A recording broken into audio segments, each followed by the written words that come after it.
belajar tentang bagaimana kita menjadi kreatif, berpikir kreatif gitu kan. Terus juga kita juga akan setelah berpikir kita juga belajar tentang menulis kreatif gitu juga kan.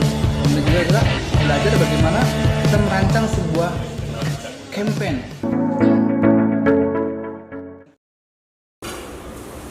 Halo, assalamualaikum. Kali ini saya lagi ditemani oleh Bapak Samsul Arif Milah, betul Pak ya? Ya. Ya.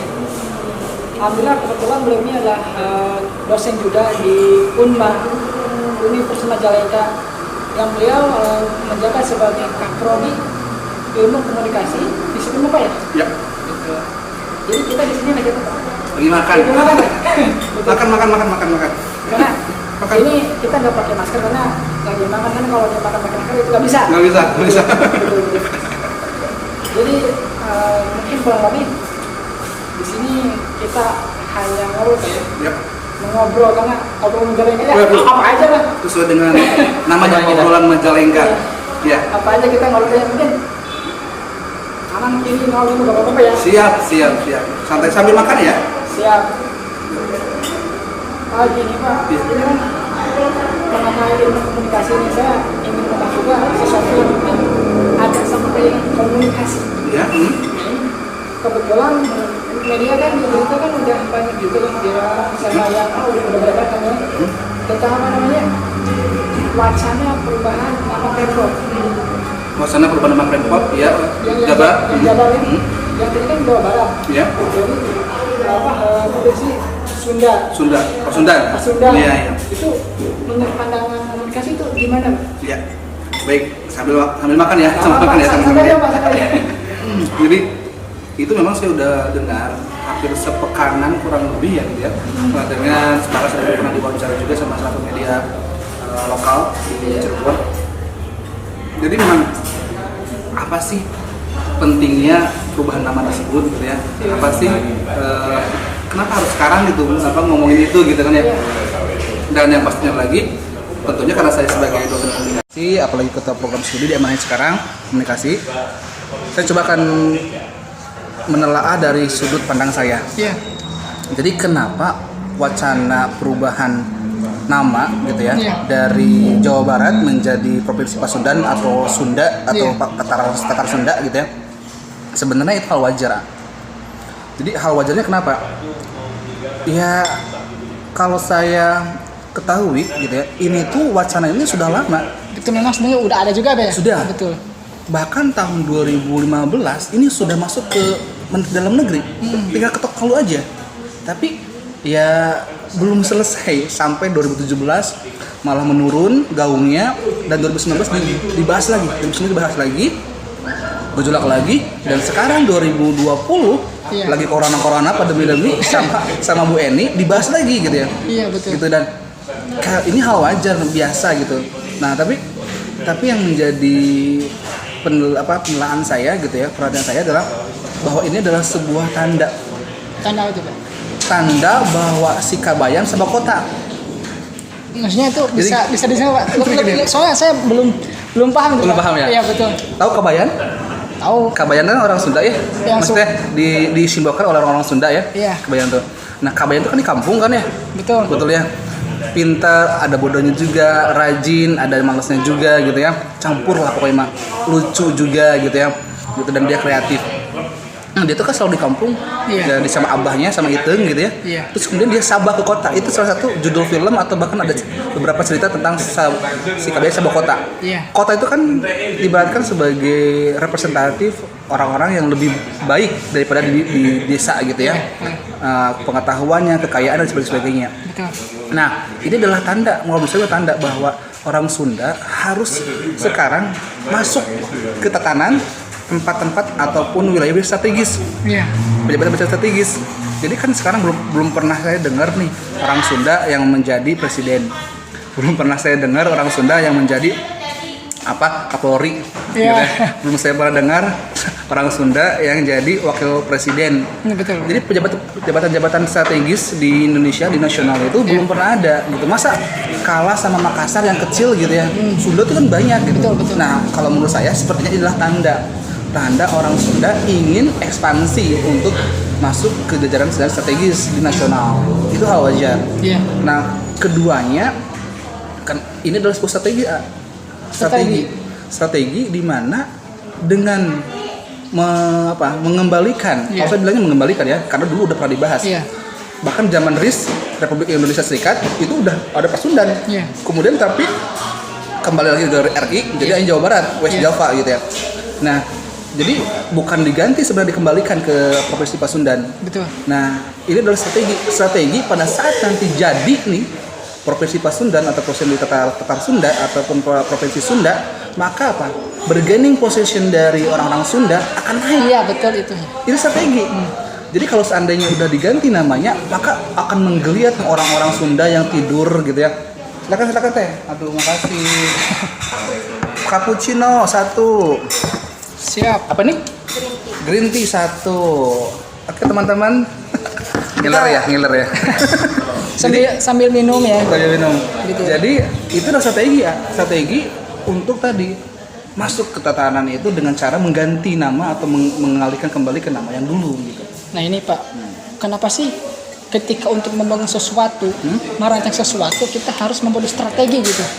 Karena kan intinya apa ya? Kita harus berbirokrasi, kita ribet gitu Pak ya. Kenapa kita nggak langsung mulai gitu? Langsung aja kita. Jadi kita action aja gitu ya. Iya, kita ngambil apa sih bahasanya? Untuk membuat sesuatu, kenapa kita harus ada strategi dulu gitu? Kan Iya. kan panjang gitu Pak. Iya, kayak yang tadi ya. Iya. Kenapa harus ngomongin tentang wacana gitu? Kenapa nggak langsung aja berubah gitu ya? Ya kan ada, tapi pernah sih Pak, bener Pak. Yang kalau misalnya kita yang lagi belum puasa itu bukber kan? Buka puasa bersama ya. Ya itu kan Gimana? kalau kita suka ada rencana nih. Rencana dari minggu sebelumnya nih. Pas hari H gak jadi. Naik gunung udah rencana gak jadi. Gitu ya. Kemudian dan sebetulnya mau nikah pun juga harus ada strategi sama rencana. Iya. Itu gimana Pak? Kalau misalkan contoh ke yang tadi Pasundan itu? Ya, kenapa kita harus selalu membuat rencana gitu ya? Dalam sebuah kegiatan gitu ya. Untuk membangun sebuah kegiatan. Iya, betul. Nah, itu yang penting. Kalau kata guru saya, rencana itu sama kayak niat. Al-awalu bin niat. Iya. Kita sesuatu tadi adalah dengan niatnya. Kalau niat kita dengan baik dan benar, maka insya Allah akan terjadi. Tapi kalau niatnya udah salah, rencananya salah, maka sama aja kita sedang merencanakan kegagalan. Ya. Jadi hal penting gitu ya. Iya, betul. Kalau seandainya kita, kenapa harus membangun rencana? Karena dengan rencana, saya yakin gitu ya, merencanakan sebuah strategi untuk menggapai sesuatu itu sangat penting. Karena kalau enggak, pasti kita sama aja sedang merencanakan kegagalan. Nah, hubungannya ya tadi, nggak mungkin langsung tiba-tiba proklamir negara Pasundan, nanti bakal ditewak. Iya. Ingat nggak? Siapa tuh? Sunda Empire. Iya, betul. Langsung kan proklamir kan? Itu akhirnya kan ke penjara. Karena tanpa strategi sama rencana dulu ya. Pakai strategi, nggak rencana gitu. Jadi penting sekali. Nah, oke. Lanjut Pak ya. Iya. Nah, ini ngomong-ngomong soal strategi sama rencana gitu ya. Ini kan Bapak kan sebagai kapro di ilmu komunikasi nih. Nah, saya pengen rada menyambungkan gitu ya. Jadi kan contoh nih orang-orang yang suka merancang atau misalkan strategi itu kan cenderung orang serius. Itu benar nggak sih Pak? Serius Ya, mikir gitu ya. Karena kan mereka nggak suka suasana yang mungkin rame. Karena kan mereka lebih keingin suasana yang hening. Karena kan untuk berpikir itu memang harus fokus. Iya. Nah kemudian ini kan menyambung yang misalkan karena kebetulan Bapak ini sebagai kapro di ilmu komunikasi. Nah ini orang-orang yang strategi ini yang suka merancang ini cocok nggak untuk menjadi bekerja di hal yang di bidang itu, misalkan di ilmu komunikasi, karena kan orang-orang komunikasi itu kan nggak introvert kan ya? Extrovert, orang yang extrovert. banyak gaya gitu ya. Iya, extrovert itu gimana Pak? Oke, saya coba ulangi ya. Iya. Jadi kan katanya kan kalau orang-orang strategik pemikir itu selalu mikirin gitu ya, selalu pinginnya tuh fokus karena merancang masa depan gitu kan ya. Betul. Dan akhirnya kan biasanya kan kalau gitu kan suka diam-diam baik gitu, nggak mau diganggu gitu kan. Kayaknya kan disebutnya introvert kan. Iya. Nah, apa hubungannya introvert dengan tadi dengan Komunikasi. komunikasi? Iya. Dimana masa komunikasi itu adalah orang-orang extrovert. Betul. Gitu ya. orang extrovert. Jadi ya sebenarnya itu stereotip. Introvert orang introvert belum tentu dia bukan masuk komunikasi. Di masuk komunikasi ada kok orang introvert. Di masuk komunikasi ada orang introvert. Ada. Tapi introvertnya introvert gaul. Gitu ya. Tidak semuanya extrovert. Iya. Gitu ya. Jadi cocok banget, bisa di masuk komunikasi introvert bisa, tapi introvertnya gaul. Dan sebenarnya tidak selamanya orang pemikir atau yang ngebahas tentang strategi itu diam-diam baik atau menyendiri untuk dapat ilham gitu ya. Wangsit gitu. Enggak perlu kayak gitu. Tidak semuanya. Makanya perlu ada ilmunya. Bagaimana caranya merancang strategi dengan bahagia dan dengan gembira tanpa perlu menyendiri gitu ya. Ada ilmunya. Ada. Gimana tuh, Pak? Ilmunya masuk komunikasi. Siap. Nah ini Pak, kalau misalkan kita yang namanya kan kalau bahasanya nih apa ya? Orang yang membangun strategi itu kan atau merancang itu kan mungkin strategic planner ya bahasanya. Strategic planner. Nah ini kalau misalnya kita berbicara tentang seorang strategic planner, itu kan biasanya stigma di masyarakat ini untuk bekerja ini orang-orang seperti ini tuh yang dikatakan sebagai orang yang di balik layar. Balik layar ya. Orang yang mungkin kerjanya ini apa? Karena kan mungkin berjibaku dengan tulisan, data mungkin Mungkin orang yang membuat strategi ini di belakang meja. Disebut juga orang-orang yang mungkin aktor intelektual. Apa yang namanya tuh? Apa sih dia tuh kalau pemberontak gitu? Ya terus gimana? Nah itu kalau misalkan kita nih untuk bisa seperti itu sulit nggak sih Pak? Karena kan mungkin ada tantangannya sendiri. Misalkan kita harus menjadi seorang strategic planner dengan stigma yang mungkin berbeda di masyarakat gitu ya. Itu gimana Pak? Oke, tentang stigma itu sebenarnya bisa jadi bisa tidak. Karena memang biasanya kalau orang-orang yang suka merencanakan sesuatu, memang ujung-ujungnya disebut dengan aktor intelektual ya. Atau contohnya orang di belakang layar. Atau contohnya behind the gun gitu ya. Behind the gun. Siapa di balik pistol itu yang membunuh gitu ya. Atau siapa di balik kerusuhan ini gitu ya. Tapi itu negatif semua kan. Sebenarnya banyak ya positif juga sebenarnya gitu kan. Siapa di balik meja yang cantik itu siapa bisa gitu kan. Enggak selalu serem-serem gitu kan. Nah, sebenarnya apakah berat untuk mempelajari itu gitu? Apakah susah gitu ya? Enggak juga. Enggak, contoh kayak gini. Pernah nggak kalau seandainya Akiki nih mau nikah ya? Nikah lagi Pak. Mau nikah lagi? Enggak, maksudnya mau, ya benar mau. Udah? Mau nikah gitu ya? Bingung saya harus kayak gimana nanti di pernikahan itu gitu ya. Kan datanglah Akiki ke WO, wedding organizer.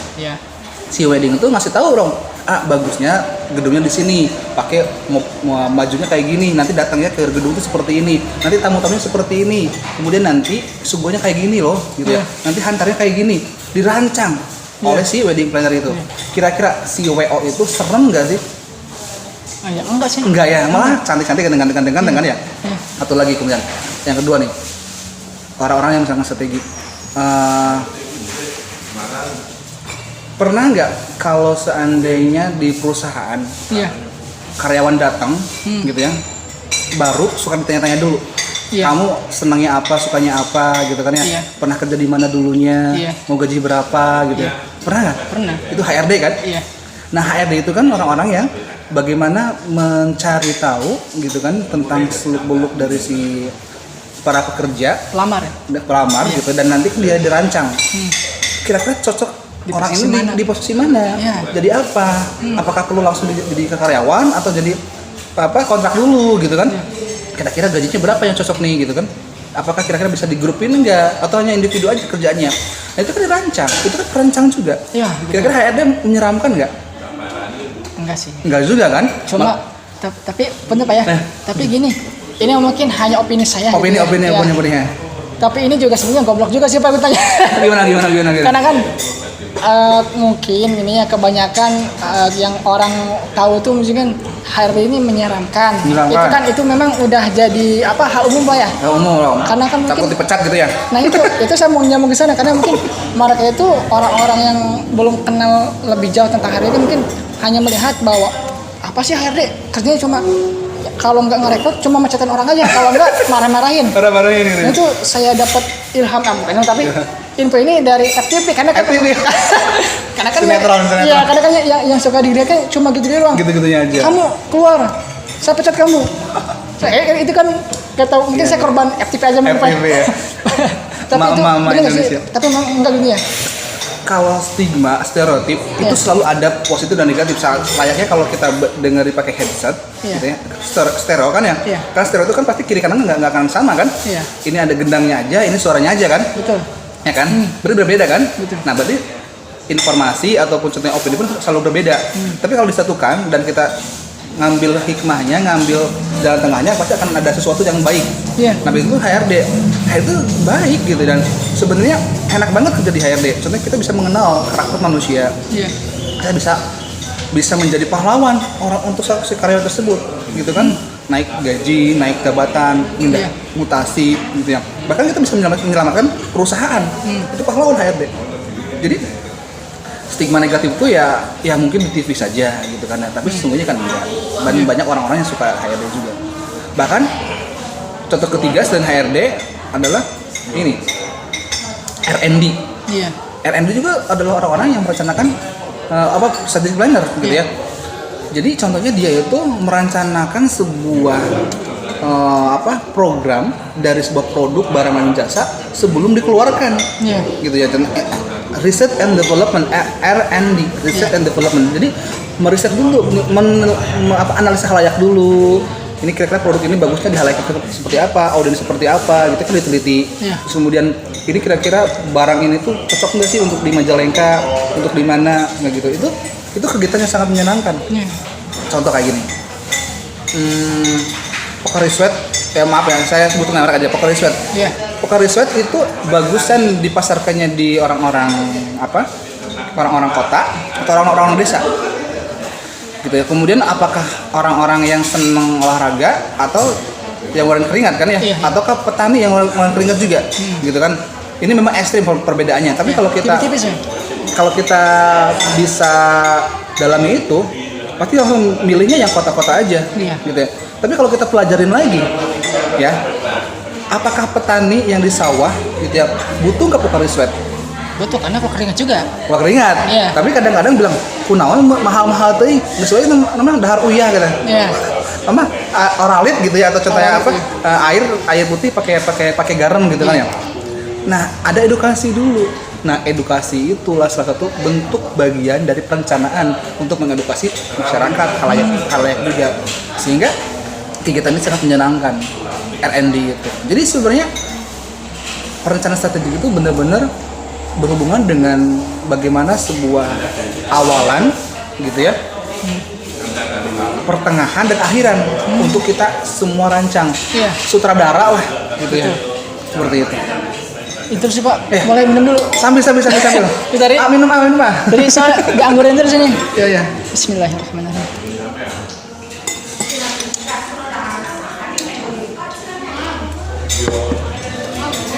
Jadi Pak, kalau misalkan tadi sepintas menyimak apa yang disampaikan tentang HRD sebenarnya, itu kan memang nggak terlalu menyeramkan, karena mungkin nggak juga gitu ya. Nggak juga. Karena malah bisa disebut asik juga, asik Pak ya. Asik. Nah ini kalau misalkan bisa nggak Pak lebih dijelaskan lagi bahwa orang-orang yang suka merencanakan sesuatu itu atau misalkan strategic planner ini kira-kira apa sih pekerjaannya itu, orang-orang yang seperti itu yang suka merencanakan